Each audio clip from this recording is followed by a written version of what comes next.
કપરાડા પંથકમાં બન્યો શરમજનક કિસ્સો। કપરાડાના બાઠેરી ગામની ઘટના।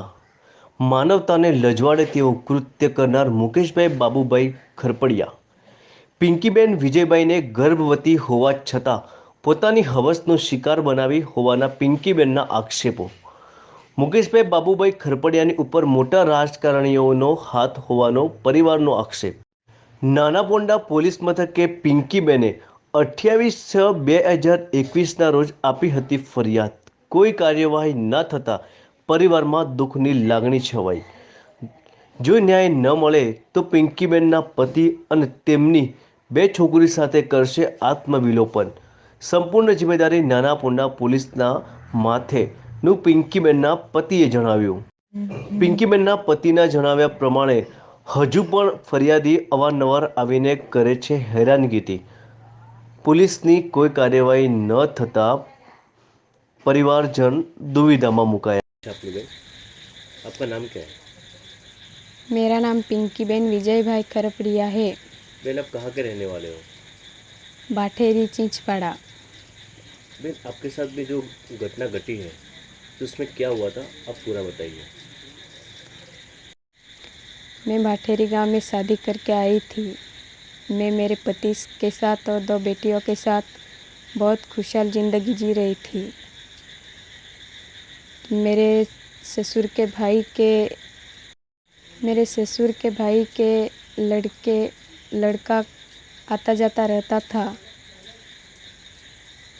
तो एक दिन मुझे कहा कि घर में चाचा है क्या? तो मैंने कहा कि नहीं है। तो वो मेरे साथ उसने रेप किया। फिर क्या हुआ? और वो जाने के समय में उसने मुझे कहा कि मैंने तेरे साथ जो किया है ये बात आपने किसी को भी बताई तो मैं तुम्हारे ससुर जी को और तेरे पति को मार दूंगा और तेरी बदनामी हो जाएगी। तो मैं बहुत डर गई थी। तो आपने इस टाइम ये बात किसी को नहीं बताई थी? तो मैंने ये बात किसी को नहीं बताई क्योंकि मैं बहुत डर गई थी। वो 1-2 दिन रह जाता था और मेरे साथ रेप करता था। और एक दिन हमारे घर में सब थे और मैं रसोई घर में रसोई बना रही थी।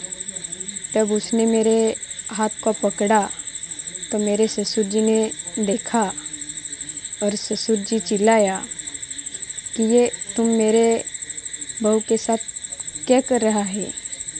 तो उसने मेरा हाथ झट से छोड़ दिया और बाहर निकला और कहा कि ये तुम कर रहे हैं ये बहुत गलत है। तो वो गया, उसके पीछे में ही वो निकल गया और बाद में मैं ही दरवाजे पे आई और ससुर जी को कहा कि आज तुमने देखा तो मुझे बहुत हिम्मत आई क्योंकि ये मुझे बहुत दिनों से या बहुत महीनों से ये मुझे तंग कर रहा था और मेरे साथ ज़बरदस्ती भी करता था। इसलिए मैं चुप रही, लेकिन आज तुमने देखा इसलिए मुझे बहुत हिम्मत आ गई। फिर आपने इसके खिलाफ कोई फरियाद की थी? हाँ, नाना पोंडा गई थी। कहाँ पे नाना पोंडा? नाना पोंडा पुलिस स्टेशन। तो वहाँ पे क्या हुआ फिर फरियाद करने के टाइम पे? नाना पोंडा पुलिस स्टेशन गई थी तो वहाँ पे पुलिस स्टेशन पर मैंने जो मेरे साथ हुआ गलत वो मैंने सब कुछ बता दिया। तो पुलिस वाले आरोपी को लेके आए कि नहीं लेके आए? आरोपी को नहीं लेके आए। फिर आपने इसके खिलाफ में कई बड़े अधिकारी को अर्जी किया गया?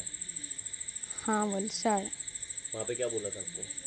वलसाड़ गई तो डीएसपी सर ने कहा कि उसने सब कुछ पढ़ लिया था जो हमने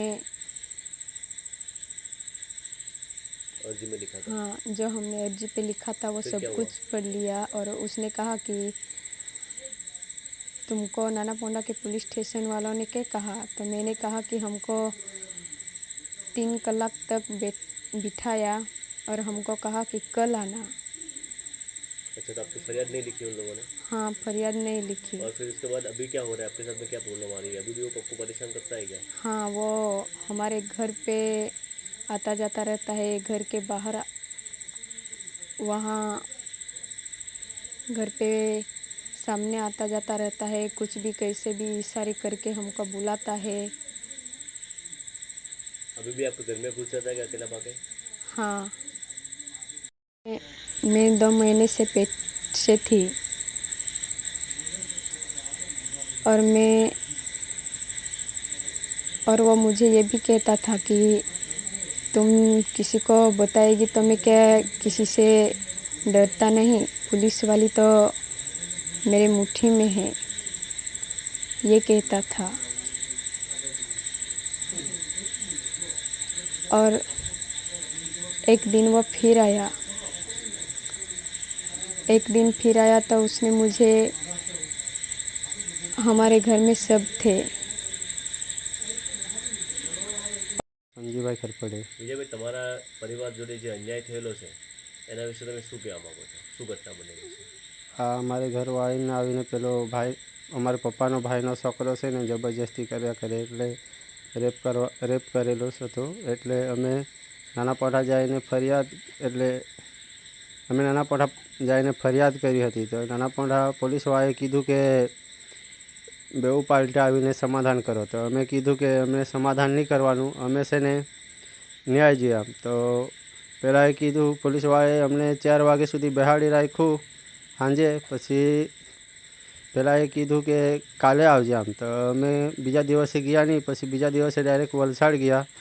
વલસાડ જઈને પછી ડીએસપી પાસે ફરિયાદ કરી. તો ડીએસપીએ કીધું કે તમે નાનાપોઢા કેમ નહીં ગયા? આમ તો અમે કીધું કે અમે નાનાપોઢા ગયેલા. તો પહેલાં નાનાપોઢા પોલીસવાળા કહે અમને કે ડીએસપીએ પૂછ્યું તો અમે કીધું કે પેલા લોકો નાનાપોઢાવાળા કહે કે સમાધાન કરવાનું. આમ તો અમે કીધું કે અમને સમાધાન નહીં કરવાનું, અમને ન્યાય જોઈએ. આમ તો પછી પેલા ડીએસપીએ કીધું કે પછી કાંઈ નહીં અમે આ કરી લઈએ. આમ તો પેલા લોકોએ 2 મહિનાની ઉપર કાઢી નાખ્યું પણ કંઈ કર્યું નહીં. આમ હજી સુધી ફરિયાદ દાખલ નથી કરી?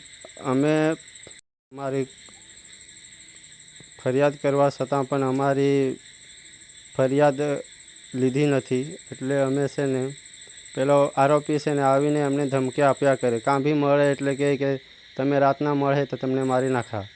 એટલે કે હવે અમારી પાસે આત્મહત્યા કરવા સિવાય બીજો કોઈ રસ્તો નથી. એટલે અમે છે ને મેં ને અમારી ઘરવાળી અમે કંટાળી ગયેલા છે. એટલે છે ને આત્મહત્યા કરી લઈએ ને આની સંપૂર્ણ જવાબદારી નાનાપોંઢા પોલીસ સ્ટેશનની રહેશે. અમારી ચેનલ ગુજરાત કારોબારને સબસ્ક્રાઇબ કરો, બેલ આઇકોન દબાવી ઓલ પર ક્લિક કરો જેથી આવનાર અમારા નવા ન્યૂઝ અપડેટ્સની નોટિફિકેશન આપ સુધી સૌથી પહેલાં પહોંચે.